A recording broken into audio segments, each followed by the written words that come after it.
Hello and welcome to the In the Tank podcast, the podcast that explores work of think tanks across the country. Episode 218. As always, I am your host, Donald Kendal, and joining me today, I have got Jim Lakely, Director of Communications here at the Heartland Institute. How are you today, good sir? I'm fine. Glad to be on the show. Fantastic. Also joining us via the internet, we have Justin Haskins, who is the editorial director here at the Heartland Institute. How are you today, good sir? I'm doing well. I'm glad that you've got the title down, but now we need to start adding the second half of the title. Oh, God. So it's editorial director and research fellow. So let's start adding on the second half so we can get the full title in every time correctly. I'd really appreciate it if you could do that. Next time. I didn't know you were so vain, Justin. TFG, man. I'm not vain. I'm simply asking for my title to be properly represented on the show. Okay, Lieutenant Colonel Justin Haskins. I'm going to start introducing myself. Okay, moving on. Moving on. We have got an episode for you today. We're going to talk about the Soho Forum debate between capitalism and socialism. Guess who won? And we've got a poll that a sneak peek at some of the findings of the survey that the Heartland Institute commissioned through Rasmussen about the topic of socialism. So we got a pretty socialism-based episode. But before we get into any of that, to keep with the theme of socialism, do we want to talk about the debate, the Democratic Socialists of America debate that took place on Thursday night, I believe? Or no, Wednesday night? Was it Wednesday night? Yeah. I sort of want to talk about it. I sort of want to talk about it too. I mean, I can't believe the Democrats are so smart. I mean, they have impeachment going on endlessly for days on end, where it starts in the morning and goes until like 8 o'clock at night, and then boom, Democratic debate. I mean, talk about stepping over your message and just completely drowning out any attention people might get for that Democratic debate. Well, I almost don't want to talk about it because nobody watched it.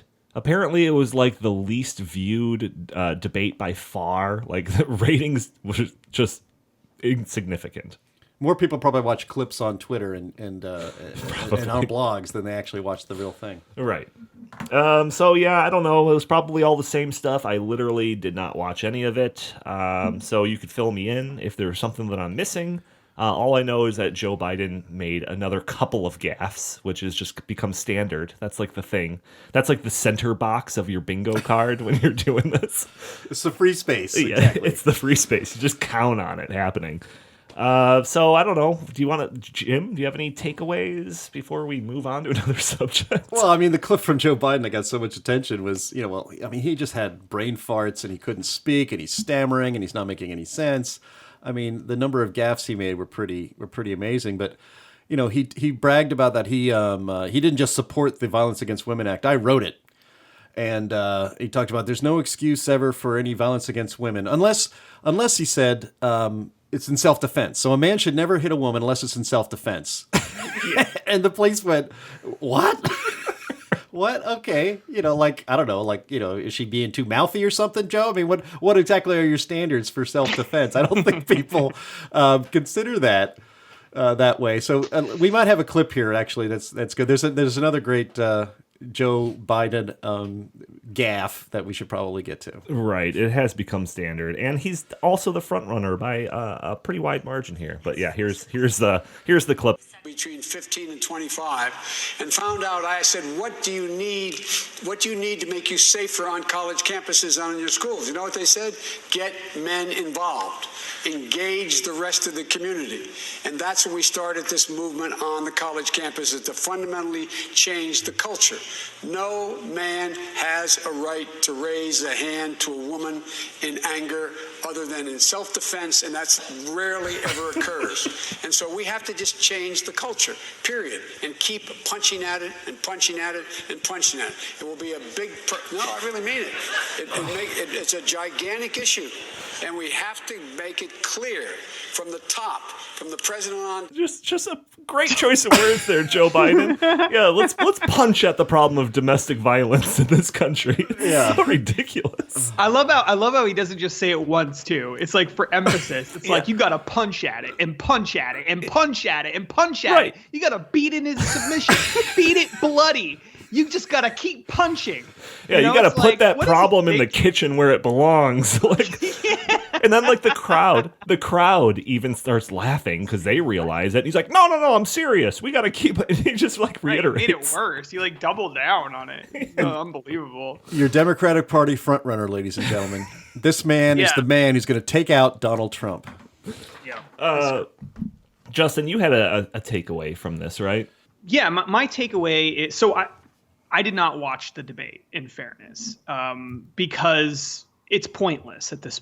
We know who they are at this point. Mm-hmm. They're all a bunch of crazy socialists. I recorded the debate. I was intending to watch it, but every night for like the last 3 nights, I've tried to muster up the strength to do it, and I can't. I physically can't do it. I just cannot bring myself to watch these losers anymore. It just can't happen.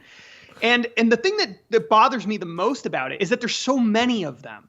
Why are there so many losers still left in this? Why haven't some of them dropped out yet? Why are we still inviting people who are averaging like less than 1% support to these debates? They have no chance. At this point, we know who they are, right? It's not like we've never heard of these people before. We all know who they are now. They've had lots of debates, lots of time to campaign. If you can't get more than 1% of support right now, then why would they let you back up on the stage? Like, to me, that should be the only question that people ask from now on. We should not be asking any other questions other than, why do you have so many freaking losers on the stage? That's it. That's the only question until they narrow this field down to a reasonable number of people.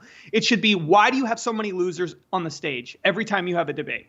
Yeah, so there was 10 people on stage this time. And I don't know how, Jim, do you know how many people are still in the race? Oh. Because you could look up our survivor pool. I could look up our survivor pool. Which our survivor pool is just not really interesting right now because we've gone through, I think, 3 weeks since the last person dropped out. I think Beto was the last person to drop out. That was like 2-3 weeks ago. We have there's more than 15. Let's put it that way. Easily. Yeah. Well, Jim will report back. But after we talked about this, Justin, I went back and looked because I'm sure everyone recalls the Republican primaries of 2015. That was also chock full of candidates. I think that at one point there were 17 candidates running at some point. So the November of 2015 debate was, I looked it up and there was 8 people on stage. So it was also pretty crowded then too. In fact, I pulled up information on all of the candidates of when they got into the race and when they left. And by this time, Bobby Jindal, Scott Walker, and Rick Perry were the only 3 of those like main 16 candidates that dropped out. Right. There's 16 Democratic left. Well, actually, there's more. They're not in our pool, but Tom Steyer isn't included in here, so that's 17. And is there somebody else who jumped in since we left on the Democrat side? I don't think so. I don't think so. So 17. So there's 17 left, and there are 9 that have dropped out. Those being Eric Swalwell. What a sad day that was. Mike Gravel, John Hickenlooper, Jay Inslee, Seth Moulton, Kirsten Gillibrand, Bill DeCamio, de Blasio, Tim Ryan, and then Butthead. Good old Beto. Yes. Beto, yes. Yeah, so, I mean, if you were to superimpose the kind of what happened during the Republican primaries of 2015, there was 2 more that dropped out by the end of the year. Lindsey Graham dropped out December 21st, and George Pataki dropped out on December 29th, just before the new year. When Jim Gilmore, who wasn't even an elected official at the time, just a former governor of Virginia, lasted longer than Beto O'Rourke or sitting senator like Kirsten Gillibrand, that's pretty sad.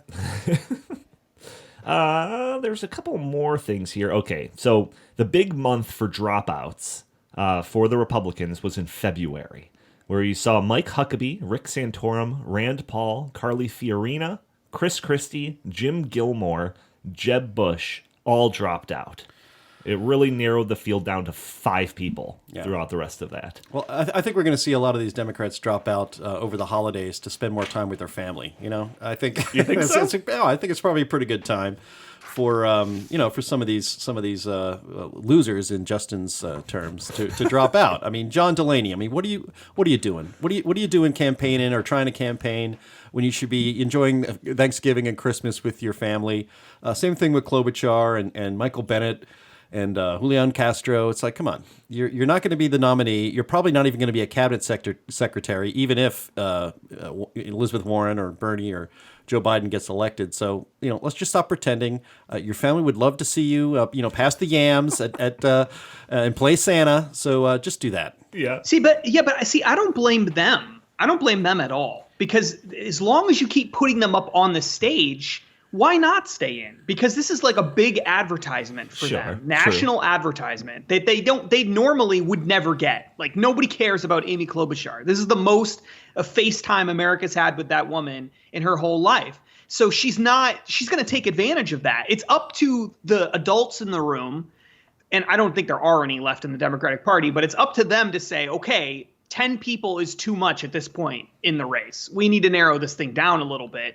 And then they'll drop out if they can't get up on the stage. But as long as they can keep getting up on the stage, if they have 10 the next time, and the 10 the time after that, there'll always be 15 people left in the race. True. Because you'll always be hoping that you're one of the 10 that sneaks onto the stage. So, I mean, is this to the benefit of the DNC to keep this many people in the race? Or do you think it's at their detriment? I would normally say no, because normally you would think the crazier people are the ones who are at the end, you think of like the Marianne Williamson types, and you think, well, how can that be good for the Democrats to have that, But in this case, the crazies are also at front runners. So I don't know that it necessarily is bad or good for them. I think really the question is not, is it bad or good for the party? It's how does this all work out for the various factions within the party.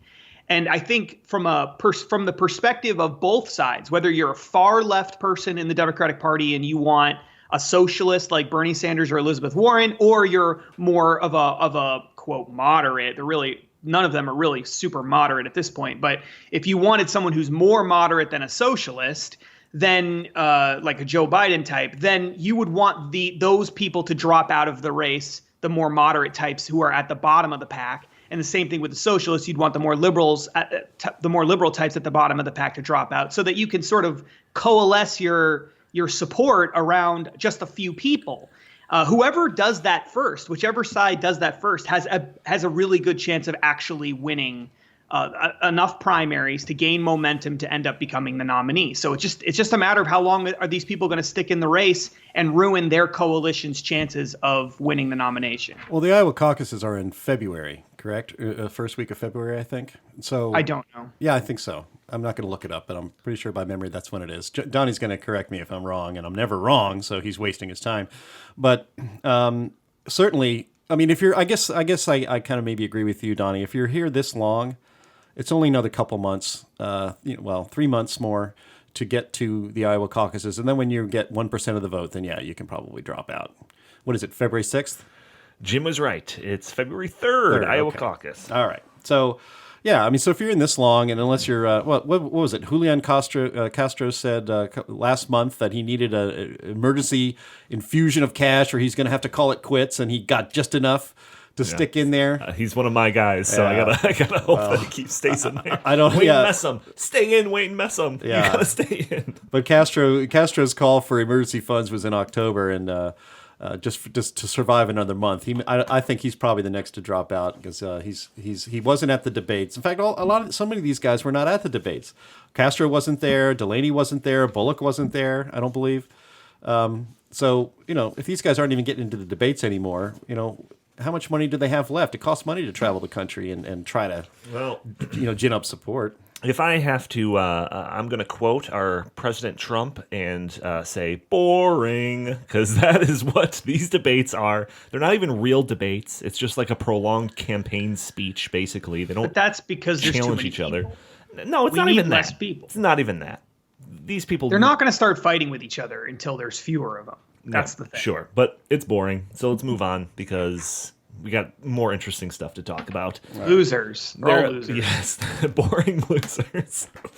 So there was an actual debate that I forced my co-hosts here to watch, which comes from the Soho Forum, which is done in kind of connection with the Reason Foundation.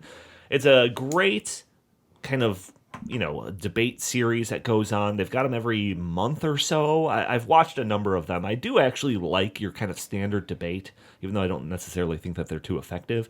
But I do like watching them. Intelligence Squared does some great ones as well. So the one that was on this past, I think it came out a couple of weeks ago, was a debate. And the proposition was socialism is preferable to capitalism as an economic system that promotes freedom, equality, and prosperity. So Richard Wolff was taking the proposition for that, or for the proposition. Because he's a Marxist economics professor in Massachusetts, yes. Yes, an economist at the University of Massachusetts, and author of the most recently of Understanding Marxism. And he was going up against Gene Epstein, who was a former Barron's economics editor. And he also is the Soho Forum's co-founder and director. And I've actually seen him debate various times in this forum as well. So, gentlemen, how much of it did you watch? I know that when the Q&A kind of starts up, you kind of lose some interest or whatever. But did you actually at least get through the opening salvos?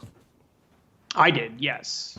I absolutely did. I thought it was interesting. I thought that the side that presented a positive case for capitalism was I wouldn't have used the same tactics that individual used. Mm-hmm. Gene, what was his last name? Epstein. Yeah. I would not have used those same tactics. I thought that the socialist case was more interesting. Not because it was more persuasive, but because it was bat crap crazy. And I thought that, but I did think that it was really interesting. And I think that that's where we should probably focus most of our attention here. Yeah. Is on the crazy stuff that he was saying. Before we get into the actual content of it, I will say that Gene Epstein came off, and he's kind of a home turf. I get it. So he's got the home field advantage. But, he seemed very comfortable, very relaxed. He's done this a number of times. On the other side, Richard Wolff, he came off as the grumpy professor. Hostile. Yeah. Really hostile. Yes, I actually wrote down in my notes, so hostile was my two first words of my notes here. He's very hostile, and he would get exhausted. That's at least the way that he presented himself. He seemed like he would do these really tough monologues, and then he would just be out of breath afterwards. Yeah, I mean, I was actually surprised by that because Marxists are so well known for their good humor. I guess that's a good point. But yeah, so let's dive into the content. So it starts off with Richard Wolff, and he presents his case of why socialism is better than capitalism. And I've got a bunch of stuff written down here, but basically he only really focused on the problems of capitalism. And then how the true ideals of Marxism aren't actually discussed, especially in the academic sphere. Well, okay, so on that point, because I think this is actually, I thought that was incredible, truly incredible. I didn't know what universe he was talking from. Just at baseline, one of the first things he mentioned was that in his own personal life story, and granted, he's not a super young guy, but he said that when he was going to college, none of the professors wanted to talk about Karl Marx. That's what he said. None of them wanted to talk about socialism or communism. None of them wanted to talk about it. He said that he was never assigned Karl Marx at any point in time in college as an economics major, and that he found this to be that this is evidence, this is proof of the fact that there is this conspiracy of sorts in the United States to not be willing to talk about leftism and socialism and Marxism and all of this. And I thought to myself, first of all, maybe that's true. I don't know. The first thing I thought is I think he's a liar, but maybe he's telling the truth. I don't know. But in my own personal life, and I was not an economics major, I was assigned Karl Marx multiple times. Even though I'm not an economics major, in sociology classes and in other things, I was assigned Karl Marx. Almost every professor I had in undergrad leaned to the left without question. And then, of course, you can't watch television or turn on the news without seeing some socialist somewhere talking. Bernie Sanders is one of the top 3 presidential candidates running right now, and he admits that he's a socialist. And Alexandria Ocasio-Cortez is maybe the most visible young Democrat, and she is an open socialist. You've got the New York Times and the Washington Post and all of those people running favorable stories about socialism all the time. So what is he talking about? Like, where is this fake conspiracy to stop people from learning about socialism? If anything, it's the opposite is true. And yet he paints this very strange picture that it's like, well, if professors at Yale and Harvard were only brave enough to talk about Marx, then we would all be Marxists.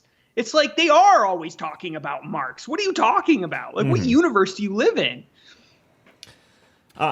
Jim? Well, yeah, exactly. I mean, the guy. So Richard Wolff, he's a baby boomer. I would presume by the looks of him, he's in his 70s. So 77. I looked it up. Okay, there you go. So he came up through the university system in the 1960s. Now, in fairness, it wasn't wholly radicalized back then. In fact, the hippies were having sit-ins and protests against the establishment.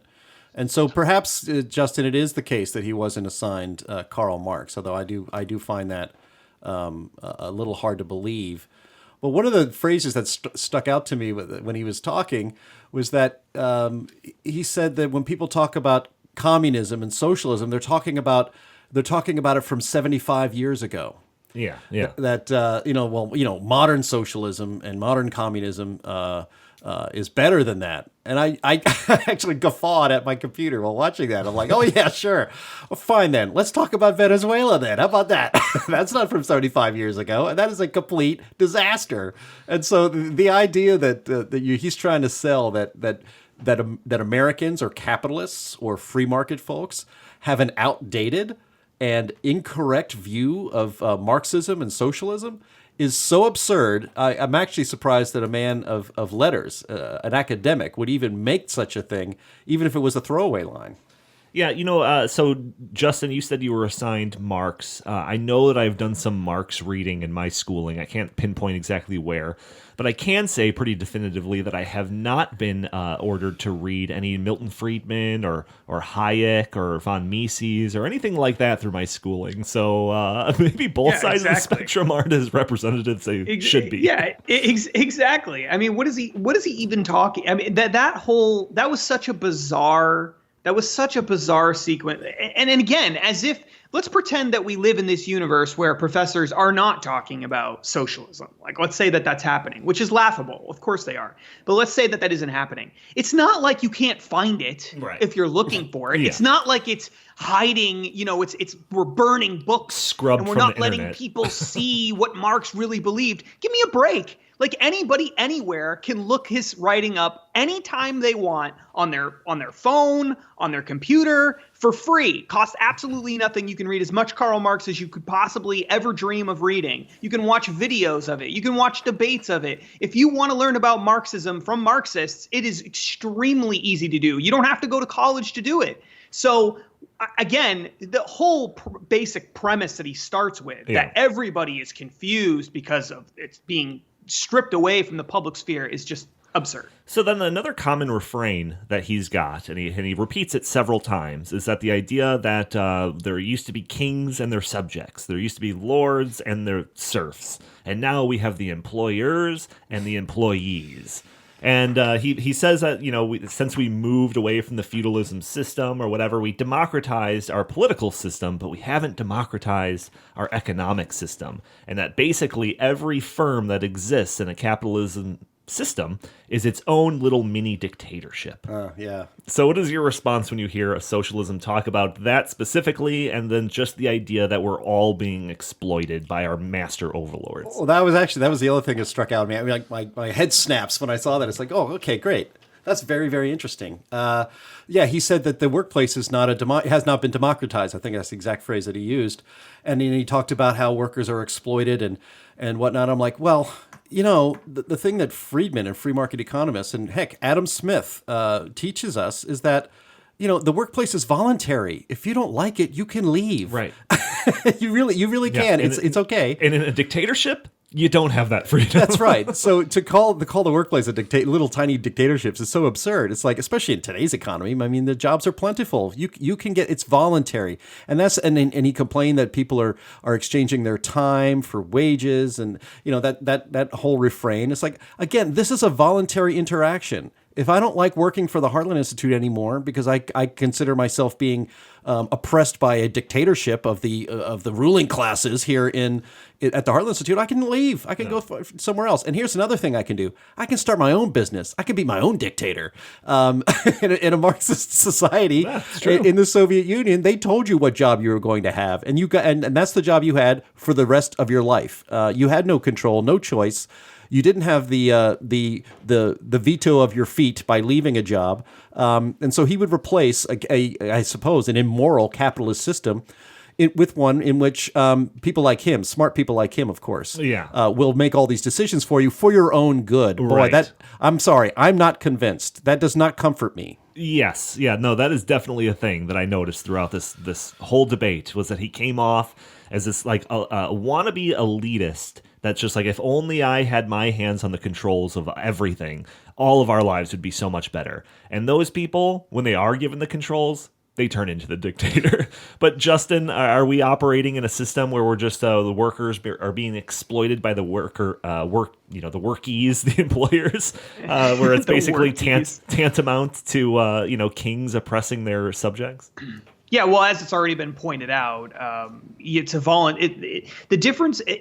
There are so many false equivalencies that are made throughout this entire conversation, but that was one of the biggest ones, right? Where you say that workers working voluntarily for a job that pays them is the same as being a serf in the Middle Ages. I mean, give me a break. Like, that is completely absurd. Where would you go? If you were a serf living in a feudal system and you're a farmer? What do if you decide, you know what, I don't want to be a serf anymore. I want to do something else with my life. Right. It was virtually impossible to do that, especially if the guy who owns the land that you're tilling then turns around and says, get back on the farm or else I'm going to murder you and your whole family. And he's also the law. So that's the feudal system. And he's somehow comparing this situation, that like employees at McDonald's, to that. Like, that's the comparison. Mm-hmm. That is completely ridiculous on its face. And of course, the other thing is that over the course of, hundreds and hundreds of years, we had feudalism in Europe, hundreds and hundreds of years.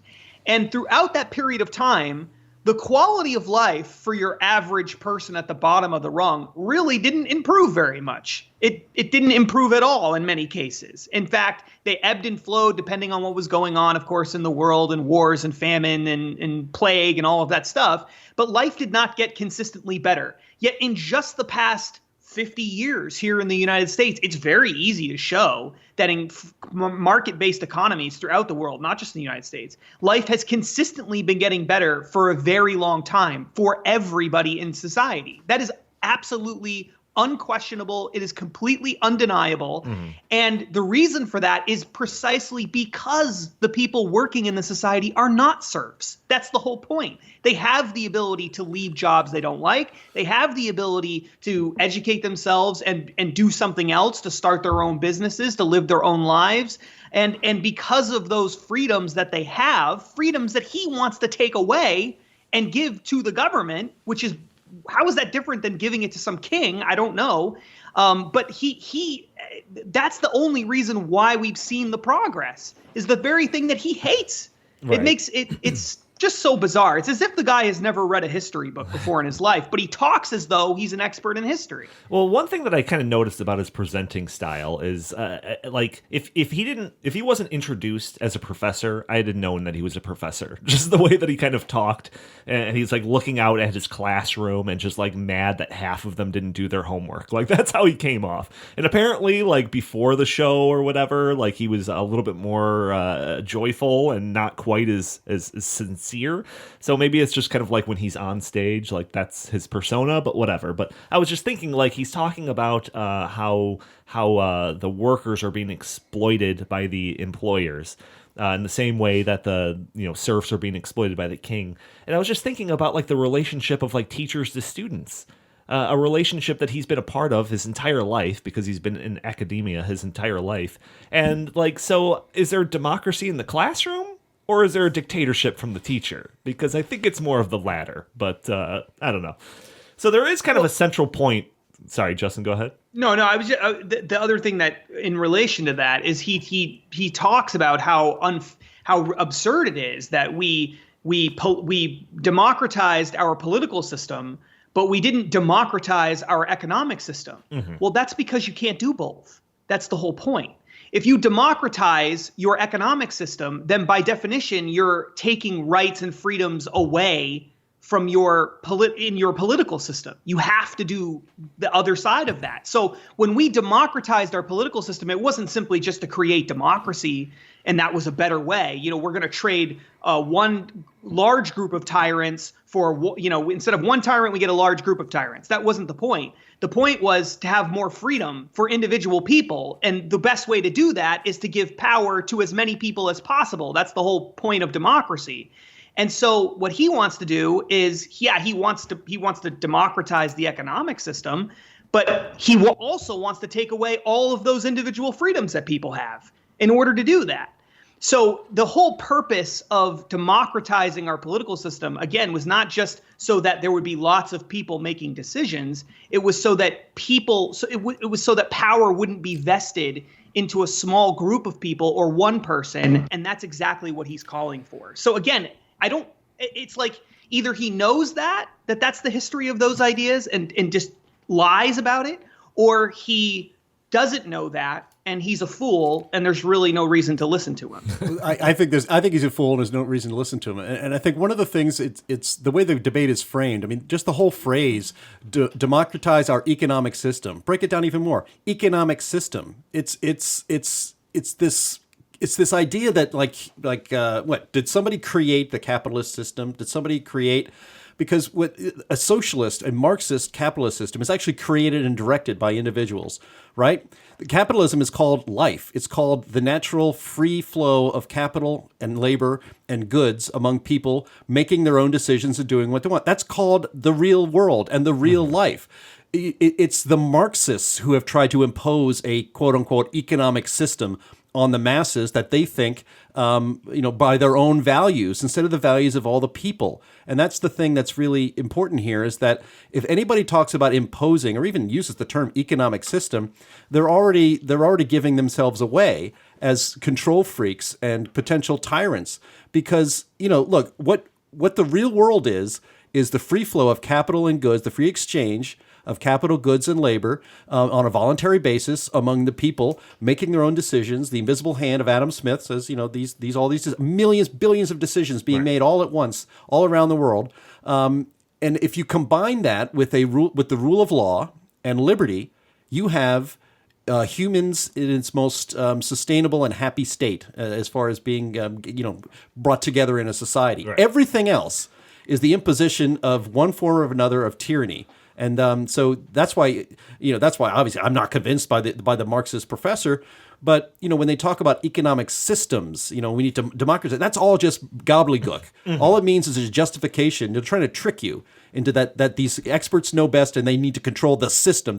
There is no system. There's just reality. Yeah, that is a very good point, and I will get back to that. But you started off your little rant there talking about how it's not worth listening to him. And I think that in our specific cases, I think it's very worth us listening to him, because these are the types of arguments that you hear from people that are promoting socialism. Right. So it's good to know what the argument is going to be so that you know how to repel it once it actually comes up in the wild. So they'll say that, and because he plays a lot of the games that you'll hear from your standard kind of socialists that are promoting these ideas.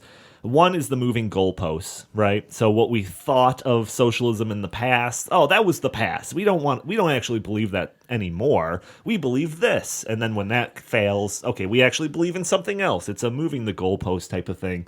In fact, he had a line in there, which I thought was the most weird line, I think, in the entire debate, where he basically said that socialists today, I think I wrote this down word for word, I don't think I'm paraphrasing, socialists today have some experiments that were made in the 20th century. Russia, China, Cuba, and so on. And we've learned from those experiments what works and what doesn't, what should be pursued and what should be set aside.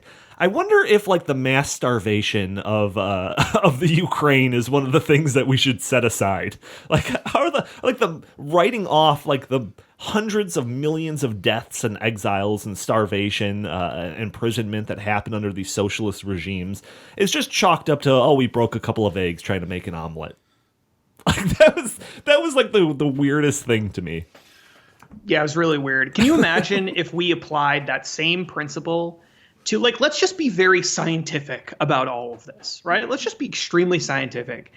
If you were going to apply this same principle to virtually anything else in life that you wanted to test and figure out whether or not something is a good idea or a bad idea, then everyone would have given up, and everyone in fact has given up on every other. This is the longest standing bad idea in the history of human civilization.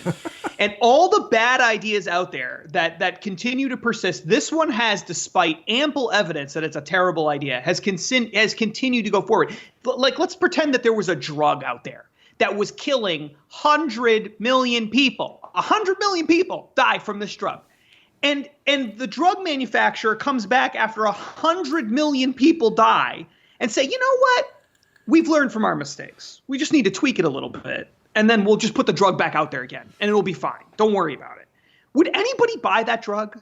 No. No one would buy that drug. And the same thing is true with anything else. Can you imagine a car where 20 million people die in car crashes in 1 year? And then everyone just says, well, you know what? I'm going to give that car manufacturer another chance. I think they've worked out the kinks. No, of course not. Sure. Of course not. Well, in the free market system, these things all go out of business long before you ever get to 100 million people dead. That's the thing. But in socialism, because they've convinced a lot of people who don't understand the history of it to buy into it again and again and again and again and again, and because it sounds so appealing to people, they're able to perpetuate this mythology that they'll be able to just tweak it a little bit, and then that will solve all of their problems. Well, the thing that I think gets so much like sympathy for the socialists, the people that are promoting socialism, is that they'll point out certain problems that exist in our current system and say that we shouldn't be content with those problems, so we should do socialism, right? And they focus more on the problems and not the solution. And I think that this was this gentleman's, Richard Wolff's, kind of like strategy going into this debate. Absolutely. That was like his opening line. Right. It was basically, capitalism is terrible. We can do better than capitalism. So that's my basic premise. Socialism is better than capitalism. And then that was basically his premise. And then he didn't get into any type of details. Like, there was one point during the Q&A where the questioner was like, can you please just spell out some details of your plan?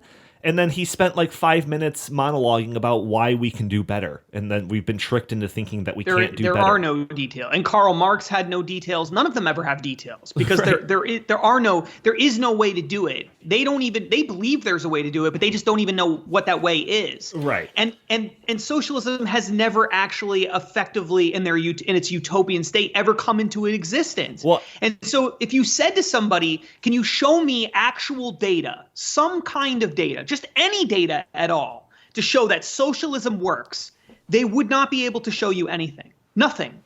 So how do you evaluate something with absolutely no data whatsoever? Well, right. The only way to do it is to look at the attempts at getting to that utopian socialist paradise, which is all of these horror stories that have occurred throughout the past 100 years all over the world in all kinds of different cultures and with different languages and different religions and different ideas. It's failed everywhere it's ever been tried. And that's the only evidence we have. And so for him to say, well, we're just going to learn from those mistakes and things will get better. Well, show me some evidence that things will get better. Show me some data. Show me something. There's nothing. Yeah. I mean, the closest thing that I can surmise as his actual plan that he's trying to put forward is just kind of like the generalities of democratizing the workplace. I don't exactly know what that means. And that's about it. You can have that, by the way. You can have that in the free market system. And that's what Gene Epstein kept reiterating. And this kind of goes to Jim's point here. Like, if we're just operating in our just natural state, free exchange is kind of our natural state. Jim, I like that pen more than you do, and you like this pen more than I do. So let's switch. Boom, free exchange. So if we wanted kind of like worker-owned firms, like, you can do that. And that was like Gene's main point through all of this. Like, all of the things that you're proposing Richard Wolff, the only thing that you're actually like somewhat proposing, like you can do that right now. Just go and do it. Yeah, I mean, There are people doing it. right. I mean, well, I mean, what is a union if not the democratization of the workplace? I mean, when steel workers or auto workers unionize to give the workers more of a say in the way the company is run, that's the democratization of the workplace. Now, unions in the private sector have decreased over the years. Part of that is due to the reduction of large-scale manufacturing in the United States for things like cars. But it's still out there. It's still legal to do. I'd actually like to know what exactly are the quote unquote problems of capitalism. The problems of communism and socialism are quite well known, and it ends up with the deaths of hundreds of millions of people. But Coca-Cola is a huge company in our capitalist system. Coca-Cola can't force me to buy it. Coca-Cola can't put me in jail. And Coca-Cola cannot kill me. So I am not really afraid of Coca-Cola or any company, quote unquote, exploitive company in the capitalist system, because they do not have that kind of control over me. But in a communist system, in a socialist and a Marxist system, they do have that kind of control over me. Not just what I can buy, what consumer products I may have, or what are available to me, but the system. The system that has that in place has ultimate and even deadly power over me. How that is in any way, no matter what the quote-unquote problems of capitalism is, how that is in any remotely way a better moral and economic choice than capitalism, that is an impossible sale for anybody with a brain. Well, one problem that he kind of pointed out a couple of times, is that capitalism is unstable. And he refers to the business boom and bust cycle. And he says that every, I think, 7 to 10 years, there's some type of economic disruption that leaves people vulnerable to losing their jobs, access to education, access to healthcare, etc. So I looked up a chart. I've got a chart here showing all of the OECD countries, and over the span of 1990 to looks like 2000, modern day, and it shows kind of when they have a recession and when they have economic expansion. And Sweden and Denmark seem to have more red marks on this piece of paper than even the United States. So the places that he's holding up as like these socialist paradises also have a boom and bust cycle. But so that's because they're not really socialist. Well, yes, of course, which is a whole different issue entirely. But on that note, the idea of the boom and bust cycle being evidence of something that's broken.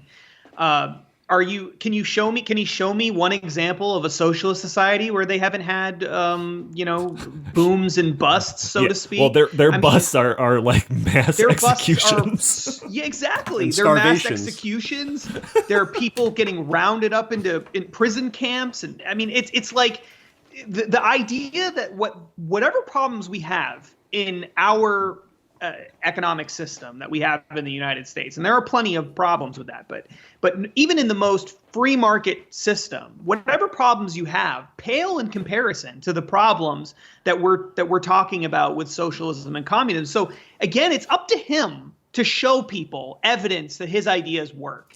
And he presented absolutely no evidence that there is less of a boom and bust cycle in a socialist system. He can't show us that because he doesn't have any evidence to point to that. All he has is horror stories. And I think that this is kind of why Gene Epstein's statements kind of seemed a little off base. Just because, he had nothing to really respond to. He had to kind of construct Richard Wolff's points, right? And then argue against those points because Richard Wolff wasn't bringing his own points to the table.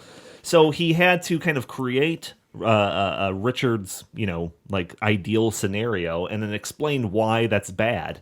And you could call that a straw man argument, but Gene Epstein did it from Richard's book that he wrote 7 years ago, Democracy, A Cure for Capitalism, I believe is the title. So, and then after his opening statement, where he's criticizing all of these things, and I have a bunch of criticisms here, but I don't think we have time to get into it. Richard says, well, I didn't mean anything like that. In fact, the person that you're portraying me as is someone that I don't even like or something like that. So it's those things I wrote about 7 years ago, I don't believe in them anymore. It's kind of those moving goalpost type of thing. But the idea that Gene Epstein kept saying if you want to have a worker-owned firm, you can do it. People do it. There's like a grocery store that I was at in Iowa that was a worker-owned grocery store. Like it can happen under a capitalist system. And I think that in one of the Q&As, there was a question about the profit motive that somebody brought up. And I think that this is kind of where Wolff's hand was revealed a little bit. So Gene keeps telling Wolff that he can start up his own co-op or whatever. Wolff, responding to the question about the profit motive, states that he thinks that capitalism sanctifies the profit motive as the end-all, be-all. He then says that making a profit should be one of only many considerations that should go into decision-making in a firm. And so to me, I think that he knows that a socialist co-op would fail in competition against kind of your standard firm. So, and kind of saying that, like, okay, under an ideal system, profit motive should be like one of many things to take in consideration. I think that he's kind of revealing his hand that his system couldn't just naturally spring up. It would require the heavy hand of the government to kind of tilt the scales in the favor of the system that he wants. And again, he didn't get into that because I think that he realized that his best strategy is just to kind of like run away from a fight as opposed to actually putting up an argument. But yeah, so I don't know. Any last thoughts on this before we move on to our next topic? My last thought would be the whether he likes it or not, capitalism actually exists in a socialist system, and it's called the black market. Yeah. In the Soviet Union, there was a very vibrant black market. So no matter what the great economic and social planners of the Marxist stripe want to do, the people, individuals, want to do what they want to do, and they will find a way around the system. So people were still exchanging black market goods freely among themselves, although they could get in big trouble for it, get arrested for it. But it was still happening, and it was actually a hallmark of all of the communist systems of the night through the from the Russian Revolution through the 1980s. And so, no matter what, human nature is human nature, and it is the conceit, to put it in its best terms, it's the conceit of the Marxists that I can change or alter human nature by showing them. First, they want to show you a better system where it's all sharing and cooperation. And it always turns into tyranny and oppression and killing people that disagree with the way you want to organize them. And that's where it always ends up. So whether you want to talk about it on a moral sense, a political sense, or an economic sense, Marxism is not just a failure, it's a murderous failure. Yeah, no doubt. Let's leave it at that. Justin, let's move on to the survey that we conducted. So this survey, the theme of it, I guess, would be socialism and authoritarian tendencies. So we covered things including firearms, climate change, policy that has to do with those topics, free speech, and just kind of socialism stuff in general. So we're going to be releasing this data over the next couple of weeks, so you're going to want to stay tuned because we got some good stuff for sure, but we're going to give you some sneak peeks. So Justin, you want to kind of take it from there? Yeah, so the two polls that we're going to kind of reveal here on the show today, one has to do with gun rights and socialism, and the other one has to do more with just a couple of questions related to socialism. So I should we just run through the results, Donnie? Is that what we want to do? Yeah. So in relation to the questions of socialism that we asked. So this poll was conducted. It's 1,000 likely voters national poll. It was conducted by Rasmussen Reports, who's one of the leading polling firms published by Heartland and Rasmussen. So we're really excited about that. The first question we asked was, which is better, a free market economic system or socialism? And of the likely voters that we asked, 69% said a free market system, only 12% said socialism, and 18% said not sure. We also asked, would you vote for a presidential candidate who identifies himself or herself as a socialist? This was a really important question considering who's running for president right now in the Democratic Party. 26% said yes, they would vote for someone who self-identifies as a socialist. 50% said no. 24% said not sure.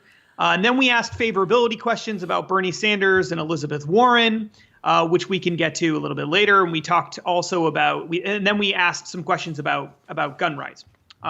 Those two questions that we asked about gun rights are, do you support legislation that would ban private ownership of, quote, assault-style rifles?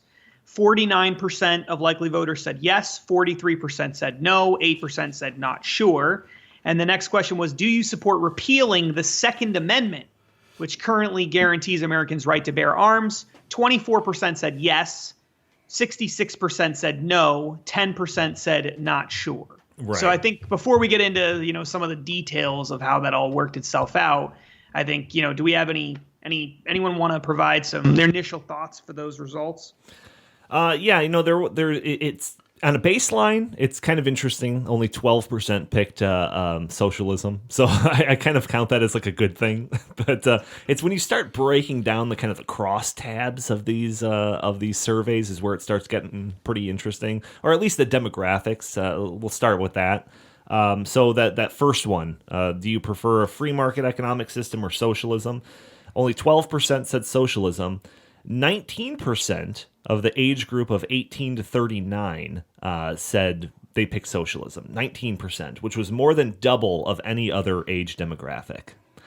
Similarly, with the would you vote for a presidential candidate who identifies himself as a socialist, 42% of the age group of 18 through 39, 42% said yes to that, which was, again, more than double of any other age group that we polled here. So the project that Justin and I started, the Stopping Socialism Project, we specifically wanted to target the youth, and I think that this poll really emphasizes that we are targeting the right demographic with our message here. Speaking of those crosstabs, Donnie, I mean, and among the youth, I mean, if you look at the crosstabs of do you support legislation that would ban private ownership of quote-unquote assault-style rifles? Interesting in the crosstabs is that of the people 18 to 39, 51% said they support that. But people in the ages of 40 to 64 is actually split, 46% to 46%, with 8% not sure on that question. And then 65 and over, I'm actually surprised by this, 51% to 41% said they support the ban of assault-style, quote-unquote, rifles. And, but then so it's interesting on both the socialism question and on I think, essential freedom Bill of Rights questions like the Second Amendment, it is the youth that seem to have not been taught to value their freedoms and their liberties. Even on the Second Amendment question, it was like, do you support repealing the Second Amendment? Happily, 56% of the youth, 18 to 39, said no, and only 33% said yes. And then the older you get, the more strident they are about not repealing the Second Amendment. So that is encouraging, but so the younger people in this country have really bought into the idea that if you define something as quote unquote assault style as a rifle, that the government has a right to ban that and to take those from people. But they still seem strongly in favor of the Second Amendment. So I think there's a lot of room there to do some real communication with that demographic on the importance of the Second Amendment.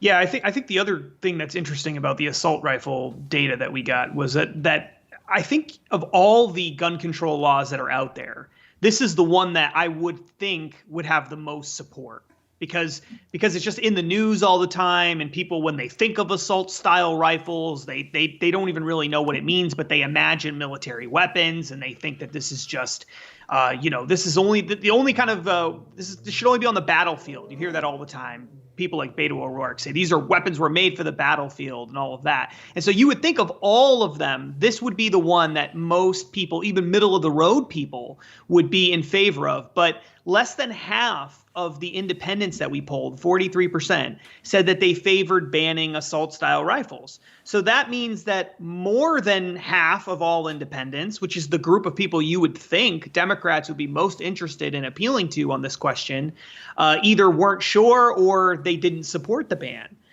So I thought that was really interesting. And that shows that I actually, despite all of the news coverage, all of the reports that are out there, I don't think that there is as much will on the part of most people to ban assault style weapons. I think it's mostly liberals. It's mostly people on the left who completely hate it. And then, of course, I think that there are a lot of people who are younger people as well who may be independent, who may even be Republican that support it. But among middle-aged people, among people who are, say, in their 40s, 50s, and then people who are over the age of 60, I don't think that there's a lot of will to ban really any kind of weapon. If you're not willing to ban this one, then I don't know what other one you'd really be willing to ban. Yeah, some of the breakdowns are very interesting to me. So in that first question, free market system or socialism, 21% of Democrats said socialism. 26% of liberals said socialism. Over a quarter of liberals, self-described liberals, think socialism is better than a free market system. So that's just kind of crazy to me. 32%, so just under a third of people that have a very, very favorable view of Bernie Sanders prefer socialism. So if you're a very favorable Bernie Sanders supporter, chances are, or at least a third, that you also think that socialism is the right way to go. And then one of my favorite demographic breakdowns, and this will become even more interesting as we get into some of the other ones that will reveal, the climate change stuff or whatever in the upcoming weeks, is the employment breakdown. So in this one, 36% of respondents who said they work for the government said that they would vote for a presidential candidate who identifies himself as a socialist. This is the highest of any employment demographic that we tested. So those are your teachers. Those are your local government officials. That's the people. It's really terrifying, isn't it? It's really terrifying. A third of them support social. And then when you get into some of the other questions that we asked them, it was even worse than a third. I mean, one thing that we've learned from these results, and like Donnie said, we'll sort of expand these out as we go along in the next couple of weeks. But one of the things we learned from these results is that people who work for the government are really radical. They're actually extremely radical. Just wait till we get to the climate change stuff, man. Yeah, just wait. It really gets really, really bizarre. I think banning this, repealing the Second Amendment. It was 32% who said that they work for the government also said they support repealing the Second Amendment. 32%. That's 1 in 3. Basically. Mm-hmm. I mean, you're talking about 1 in 3 government workers. These are people who have sworn to protect the law. They're supposed to be protecting the rule of law, and they're saying, let's just get rid of the Second Amendment. Who cares about the Second Amendment? It really goes to show you how radicalized government has become. All the stuff we hear about from Donald Trump about the swamp and everything else. I mean, I think that there's a lot of truth to that. Justin, we only have a couple more minutes. Is there a couple more stats that you want to throw out there? I think we're going to release this in a more comprehensive way, but just for the sake of the podcast, are there a couple more? Yeah, I think the most important, maybe the two most important stats that you're going to get out of this poll for the 2020 election is that there are a lot of people on the left who actually say that they will not vote for someone who is a self-identified socialist. This is really interesting. 31% of the Democrats we polled and 50% of independents, so they're not necessarily on the left, but this is important if you're going to win in the 2020 election. 31% of Democrats, 50% of independents said they would not vote for a presidential candidate who identifies as a socialist. So almost 1 in 3 Democrats say they won't vote for someone who's a self-described socialist. And in fact, and this is, I was shocked when I saw this, 20% of those with a very favorable impression of Bernie Sanders, that was the term they chose, very favorable among the options we gave them, 20% said they would not vote for a president who identifies as a socialist. And Bernie Sanders has been out there talking about himself as a socialist very openly for many, many years. So even 20% of his own supporters say they won't vote for a socialist for president. So and it's very similar for Elizabeth Warren. 19% of very favorable Elizabeth Warren supporters said they would not vote for a socialist. And another 19% said that a very favorable Elizabeth Warren supporter said that they weren't sure if they would vote for a candidate who identifies as a socialist. That's nearly 40% of very favorable Elizabeth Warren supporters. So if you're listening, Donald Trump, to the podcast, and I have a feeling you're not, but if you are, or if someone who is listening knows Donald Trump, this might be useful information for Donald Trump to have. I'm just saying, because if you can label these people as socialists, I think it's pretty clear that they don't that many people, even self-described Democrats, would not vote for someone who they think is a socialist. It's just not every Democrat out there knows that Bernie Sanders is a socialist and that Elizabeth Warren is a socialist. They just don't know it. But if they did know it, I'm not sure that they would vote for them. One of my favorite applause lines from Donald Trump in his rallies was, "America will never be a socialist country," and he needs to bring that out. And I bet he will bring that out. That was State of the Union. That was State of the Union. Was that State of the Union? Yeah. Oh, okay. It was State of the Union. That's right. That's it was State right. of the Union. And you're exactly right, Jim. I mean, I think that this election, if I were advising Donald Trump, and I'm not, and we don't do that at the Heartland Institute, but if I were advising Donald Trump, I would say make this election about socialism. Right. Make it about socialism. If you make it about socialism, that's your best chance at convincing Americans that going in this opposite direction is that going in the direction that the Democratic Party is calling for right now is not what America is all about, and it's not what most Americans support. His potential opponents are making it very easy for him to make the election about exactly that. So, like I said, we've got a lot of poll results that we're going to be releasing over the next couple of weeks, and we're saving the best stuff for last. Again, just wait till we get into some of the climate change stuff. The crosstabs on that are crazy. Gentlemen, any last bits of stuff you want to get off your chest? Jokes, anecdotes, any Thanksgiving stories or anything like that? Oh, yeah, that's right. The Heartland Institute, we have a series of videos that we're putting out for Thanksgiving, and I think number 7 came out today. It's top 10 things to be thankful for or actually top 10 things that the climate alarmists don't want us to be thankful for. And so it's the first number 10. So we've been releasing these 10 days before Thanksgiving. The number 1 will be released on Thanksgiving Day. You can find all of these at Heartland's. Well, you go to heartland.org. We have a feature up there. You can just click on it and go right to the playlist with all of these videos. Number 10 was global greening, that the Earth is actually getting greener with more foliage and more plant life, and that's a good thing for the Earth. One of the other ones from the top, or the between 10 and 7, is that the Americans are rejecting the Green New Deal. They think it's pretty garbage. So that's something to be thankful for this Thanksgiving. So it's a little tongue in cheek. It's to have a little bit of fun, and they're 30 seconds each, so they're easy to share and certainly easy to consume. And I encourage you to check them out and share them with your friends, and maybe it'll be a talking point around Thanksgiving this year. And Lieutenant Commander, Grand Viceroy, and Czar of Publications, or whatever your full title is, Justin, you got anything to get off your chest? I don't, but I appreciate the attempt at giving me a title worthy of my talents. Great. All right, everyone, thank you for tuning in to this episode. Please tune in every Friday for a new episode of the In the Tank podcast. If you like our show, please subscribe, write a review for us on iTunes. That would be greatly appreciated. You could also find us on SoundCloud, Stitcher, Google Play, YouTube, pretty much everything nowadays. If you'd like, you can follow us on Twitter at InTheTankPod. If you want to send us your questions, suggestions, anecdotes, jokes to the show, feel free to email us at inthetankpodcast@gmail.com.